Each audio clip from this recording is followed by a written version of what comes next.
नमस्कार मेरे प्रिय छात्रों, मैं श्री सिद्धेश पे तुलजा भवानी प्राथमिक विद्या मंदिर लातूर अपने वीडियो वर्चुअल क्लासरूम में सभी विद्यार्थियों का हार्दिक स्वागत करता हूं। मित्रों, 7वीं कक्षा के हिंदी विषय के बारे में हम पिछले अनेक तासिकाओं से वीडियो के माध्यम से अभ्यास कर रहे हैं, जानकारी ले रहे हैं। यह सब करते समय हमने पिछली तासिका में जीवन नहीं मरा करता है इस कविता के बारे में जानकारी ले ली थी। वह जानकारी लेने के बाद, कविता का आशय स्पष्ट होने के बाद, कवि का जो विचार है हमारे सभी छात्रों के अंदर, उसके लिए जो जागृति निर्माण होनी चाहिए, इन सब बातों पर हमने ध्यान दिया है। उसके बाद मैंने आपसे कहा था कि हम अगली तासिका में कुछ व्याकरण का भाग देखेंगे और अस्पताल, इस पाठ के बारे में भी हम जानकारी लेंगे। तो इस पाठ को, अब ये पहला पाठ है दूसरी इकाई का। यह दूसरी इकाई हमारी शुरू हो चुकी है।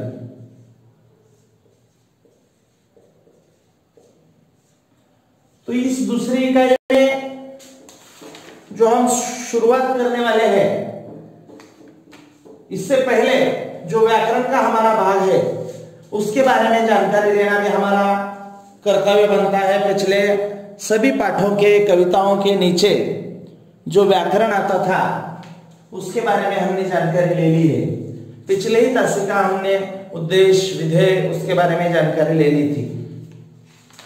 तो कविता खत्म होने के बाद कुछ नए शब्द है, वह भी हम देखने थे। नीलाम होना, बिक जाना, जिल्द यानी पुस्तक का बाह्य आवरण, शिकन यानी सिलवट, चिंता, पटघट यानी वह स्थान जहां लोग पानी भरते हैं, किश्ती यानी नाव, तम यानी अंधकार, पतझर यानी पत्ते झरने का ऋतु, मुखड़ा यानी चेहरा, गले लगना यानी प्यार से मिलना। यह जानकारी हमने कविता देखते समय, मैंने आप लोगों को उसी समय उसको स्पष्ट कर दिया है। कठिन शब्दों के अर्थ, मुहावरा, ये सब देखने के बाद सौर ऊर्जा पर टिप्पणी तैयार करो और पढ़ो। सौर ऊर्जा, उसका महत्व और प्रयोग। यहाँ पिछले व्याकरण की पूरी जानकारी पहले ले रहे हैं, उसके बाद हम अस्पताल पाठ की ओर जाने वाले हैं। सौर ऊर्जा, उसका जो महत्व है वह महत्व भी हमें देखना है और उसका प्रयोग भी हमें कहाँ करते हैं, कैसे करना है, उसके बारे में भी हमें जानकारी लेनी है। यह आप लोगों को अभ्यास है, यह स्वाध्याय में दिया गया है। अब सौर ऊर्जा यानी सौर ऊर्जा कैसे बनाई जाती है? सूरज की किरणों का इस्तेमाल करके सौर ऊर्जा का उपयोग, सौर पैनल बिठा के, सौर चूल बनाकर उसका ऊर्जा निर्माण किया जाता है। तो उसका महत्व क्या है और उसका उपयोग क्या है, यह भी हमें पता होना बहुत जरूरी है। सूर्य की किरणों का उपयोग करके जो ऊर्जा बनाई जाती है उसको सौर ऊर्जा कहते हैं। उसका महत्व इसलिए है क्योंकि अभी जो हमारे पास पेट्रोल, डीजल, जो बिजली हम तैयार करते हैं, सभी जो ईंधन इस्तेमाल करके जो ऊर्जा तैयार करते हैं, वह धीरे धीरे खत्म होने वाली ऊर्जाएं हैं। लेकिन सूर्य से तैयार होने वाली ऊर्जा कभी खत्म नहीं होने वाली ऊर्जा है। उससे ज्यादा प्रदूषण भी नहीं होता। दूसरे ईंधनों के जलने से प्रदूषण होता है, वहां से ऊर्जा निर्माण करते समय पर्यावरण में बहुत बड़ा प्रदूषण का एक थर फैल जाता है, जो पूरी तरह से सब तरफ वो नहीं होता। इसीलिए सौर ऊर्जा का बहुत ही बड़ा महत्व हमारे जीवन में है, हमारे पर्यावरण के लिए है। इसलिए उसका महत्व हमें जानना है और उसका प्रयोग हमारे घर में बिजली के लिए कुछ वाहन अभी इसी के ऊपर चलने लगे हैं, जैसे दुचक्की, 2 पहियों वाले जो वाहन है, कुछ हमारे घर में पकने वाला खाना, हमारे घर में लगने वाले फैन, बिजली, इन सब के लिए खेती के जो पंप है पानी के, वह चलने के लिए भी इसका उपयोग किया जा रहा है। बड़े बड़े कारखानों के ऊपर बिजली वहीं के वहीं सौर ऊर्जा के ऊपर तैयार की जा रही है और उसका इस्तेमाल उस कारखाने में किया जा रहा है। तो इसी तरह से मित्रों सौर ऊर्जा एक बहुत ही महत्वपूर्ण अहम घटक है हमारे जीवन में। इस बात को आप हमेशा ध्यान में रखिए और इसका उपयोग करने का, उसका प्रयोग करने के बारे में आप लोग सोचिए। www.sci.government.in इसके ऊपर आपको आपके किताब में इसकी वेबसाइट दी गई है, उसके ऊपर भी उसका मार्गदर्शन आपको मिलेगा। देखिए, निम्नलिखित शब्द की सहायता से नए शब्द बनाओ, जैसे दीप, दीप शिखा। यह जो शब्द है दीप, इससे क्या शब्द बना है? दीप शिखा। उसी तरह से आप लोगों को और कुछ शब्द इससे बनते हैं क्या? दीपोत्सव, अमरदीप, ऐसे कुछ शब्द आप लोगों को बनाने हैं। उसके बाद जीवन नहीं मार करते, सदैव में ध्यान में रखिए काल चक्र निरंतर गतिमान है। इसके बारे में मैंने आप लोगों को बहुत ही बड़ी बात उस दिन कह दी थी कि यह जो काल चक्र है, यह काल चक्र निरंतर गतिमान है।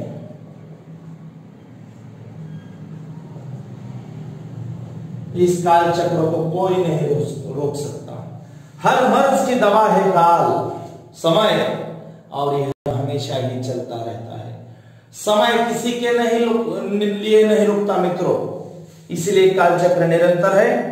अब भाषा की ओर देखिए, मैं आप लोगों को इसको जानकारी दे दूंगा। छोटा कोष्टक, बड़ा कोष्टक, वर्गाकार कोष्टक, उसको बड़े को कहते हैं। मझला, सर्पाकार कोष्टक, हंसपद, इन सब का उपयोग हमें कहां पर करना है, कैसे करना है?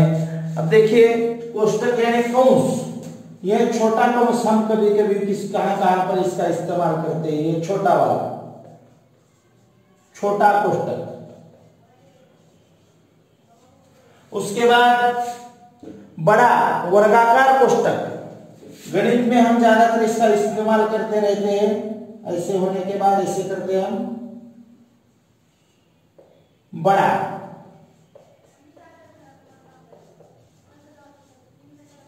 उसके बाद इन्होंने दिया है छोटा, एक मिनट, ये जो कोष्टक है यह मझला हो गया, ये बड़ा वाला ऐसा है, देखिए ये बड़ा वाला, और यह जो मैंने अभी आप लोगों को दिखाया ये मझला वाला, मझला।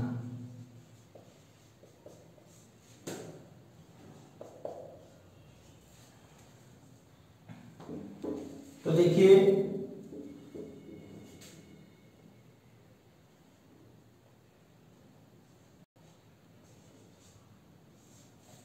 यह जो कोष्टक है इसका इस्तेमाल हम गणित में करते हैं, हमारे भाषा में कुछ शब्द ऐसे आते हैं तो इनका भी हम उपयोग करते चलते रहते हैं।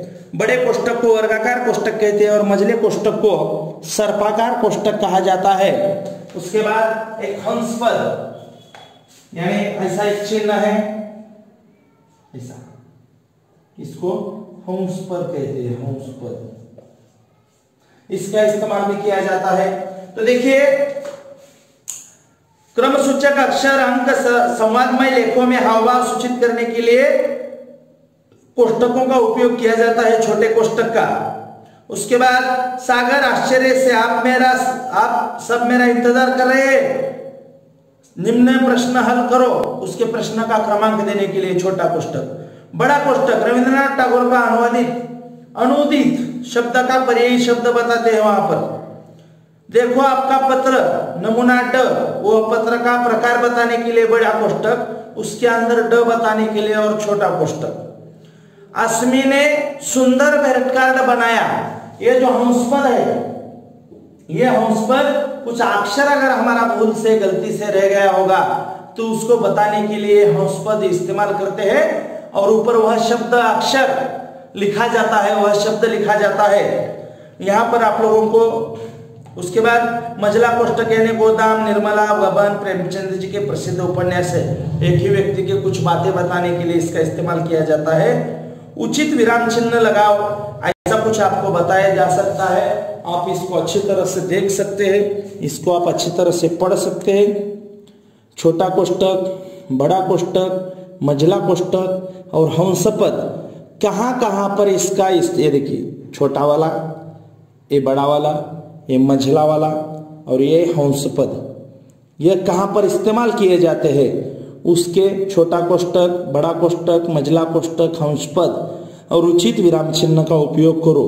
यह सभी व्याकरण आप लोगों को आपकी किताब के नीचे दिया गया है भाषा की ओर में। इसका आप बारीकी से अध्ययन कीजिए, इसको आप बारीकी से पढ़िए और इसका विराम चिन्हों का उपयोग करके अच्छी तरह से इसको सुलझाइए, तभी आपको अच्छे से ये समझ में आ सकता है। उसके बाद मैं आपका ध्यान अभ्यास 1 की तरफ रुख करने वाला हूं। चित्र देखकर संज्ञा, सर्वनाम, विशेषण, क्रिया इन शब्दों के भेदों के आधार पर उचित वाक्य बनाओ और तालिका में लिखो। संज्ञा के शब्द, यह आम का पेड़ है। अब आम एक पेड़ का विशिष्ट नाम हो गया, लड़का सर्वनाम हो गया, लड़की आम खा रही है सर्वनाम हो गया लड़की के लिए। उसी तरह से अलग अलग नाम, संज्ञा, सर्वनाम, विशेषण, क्रिया क्या कर रहे हैं उससे क्रिया कहते हैं। तो इन चित्रों को देखकर हम लोगों को यह शब्द और उसमें वाक्य दोनों ही बनाना है। वाक्य बनाओ और शब्द और तालिका में शब्द लिखो। यह शब्द संज्ञा शब्द, सर्वनाम शब्द, विशेषण शब्द और क्रिया शब्द। यह विशिष्ट नाम के लिए संज्ञा कहते हैं, नाम की जगह आने वाले को इसको सर्वनाम शब्द कहते हैं। विशेषण उसकी विशेषता बताने वाले शब्द को विशेषण कहते हैं। क्रिया वहां पर कौन सी क्रिया की जा रही है उस क्रिया के लिए जो शब्द आते हैं। अब खाना, पीना, यह जो शब्द है बैठना, यह क्रिया शब्द है। इसी तरह से इस व्याकरण का सबका अभ्यास आपके सामने आने वाला है। पुनरावर्तन 1 में आपको कुछ शब्द दिए गए हैं। शब्दों की अंताक्षरी खेलो। श्रृंखला, लालित्य, यकृत, तरुवर, रम्य, जैसे हम अपने कक्षा में अंताक्षरी खेलते हैं वैसे आप लोगों को अंताक्षरी खेलनी है कक्षा में जब हम आएंगे सामने। उसके बाद निम्न प्रकार से मात्रा एवं चिन्ह वाले शब्द बताओ। उसके बाद पूरी वर्णमाला क्रम से पढ़ो। इसको क्रम से आप लोगों को पढ़ना है। अ, आ, ई, उ, ए, ओ, अम, आ, ऐसे आप लोगों को थोड़ा सा करीब होने की वजह से स्पष्ट नहीं दिख रहा है ये। जब आप लोगों को इसका अभ्यास होगा, अपने विद्यालय में आयोजित अंतरशालीय चित्रकला प्रदर्शनी का विज्ञापन बनाकर लिखो। एक आधी स्पर्धा अगर हमारे इसमें आते हैं, यहाँ पर कुछ उपक्रम दिए गए हैं। प्रतिदिन शाम पट पर सुंदर एवं सुडोल अक्षरों में हिंदी सुविचार लिखो। प्रति सप्ताह समाचार पत्र के मुख्य समाचारों का लिप्यतरण करो और पढ़ो। प्रतिमाह अपनी मातृभाषा के 5 वाक्य का हिंदी में अनुवाद करो और सुनाओ। अपने पसंदीदा विषय पर आधारित व्यक्तिगत अथवा गुट प्रकल्प तैयार करो। यह सब हमारी पाठशाला में हम लेते हैं, इसका प्रयोग करते हैं। तो इन सब बातों का अभ्यास आप लोगों को करना है।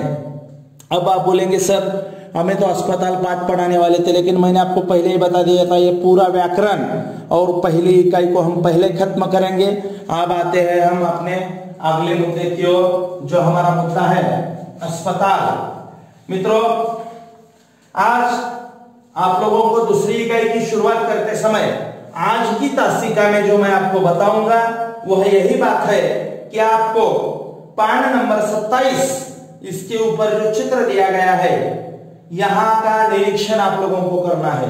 मैं आप लोगों को एक बार और करीब से इस पाठ के चित्र का नमूना जो अपनी किताब में दिया गया है पाठ, यह दिखा रहा हूं। देखिए दूसरी इकाई अस्पताल, यह एक अस्पताल का चित्र है। आईसीयू वार्ड है, जनरल वार्ड का नाम है। नेत्रदान, रक्तदान, महादान, रोगी से अधिक बातें ना करें, रोगी से मिलने का समय, शांति बनाए रखे। यहाँ पर जो हमारा स्वागत कक्ष होता है वह स्वागत कक्ष है। यहाँ पर पेशेंट है जिसका प्लास्टर वगैरह हुआ है, डॉक्टर है, कुछ लोग यहाँ पर कतार में बैठे हैं कुर्सियों पर। यह सब बातों का आप लोगों को निरीक्षण करना है। इस पाठ के बारे में जो हमें जानकारी लेनी है वह जानकारी यही लेनी है कि इसका पहले निरीक्षण करना है और आने वाली तासिका में हमें इसके ऊपर मैं आप लोगों को कुछ सवाल दूंगा, कुछ वाक्य बनाकर दूंगा, यहाँ की पूरी जानकारी दूंगा। वह जानकारी आपको समझ लेनी है और जो प्रश्न मैं आप लोगों को दूंगा वह प्रश्न छुड़ाने हैं। आपको सबसे महत्वपूर्ण इस पाठ का जो काम करना है वह है इस चित्र का निरीक्षण करना। यही हमारा आज इस पाठ की शुरुआत करने का उद्देश्य है। यह पूरा निरीक्षण होने के बाद हम इसके ऊपर चर्चा करेंगे, इसके ऊपर प्रश्नोत्तर लेंगे और अगली पढ़ाई करेंगे। आगे आने वाली तासिका में इस अस्पताल पाठ के ऊपर कुछ प्रश्न होंगे, कुछ वाक्य होंगे, कुछ जानकारी होगी। तब तक के लिए आप इसका निरीक्षण कीजिए, अभ्यास करके आइए। हम यहीं पर रुकते हैं। धन्यवाद।